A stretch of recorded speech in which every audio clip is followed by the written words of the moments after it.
بابا سویچ ماشین تو بده، میخوام با رفیقام برم بیرون. نمیدم. نمیدی؟ چرا؟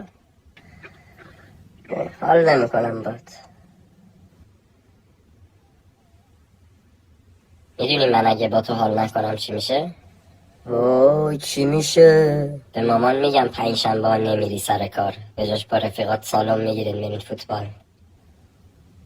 یا مثلا بهش میگم سالگرد ازدواجتون مأموریت نداشتی، جام رمضان و منطقه 5 تهران شرکت کرده بودی با رفیقات.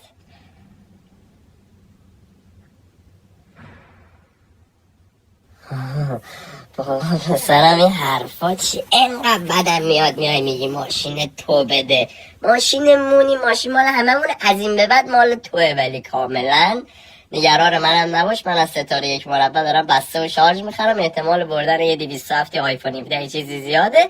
این ماشین از این بعد مال توه دیگه. این شوخی ها با من نکن فقط خواهش میکنم. من همین یه دلخوشی، من فقط سالن دلخوشی من الان تو این هیچ دلخوشی جز این ندارم. جز چی؟ جز تو عزیزم، فقط توی دلخوشی من. قربون شوهر خودم میرم 100 بار. خداحافظ. خداحافظ مامان.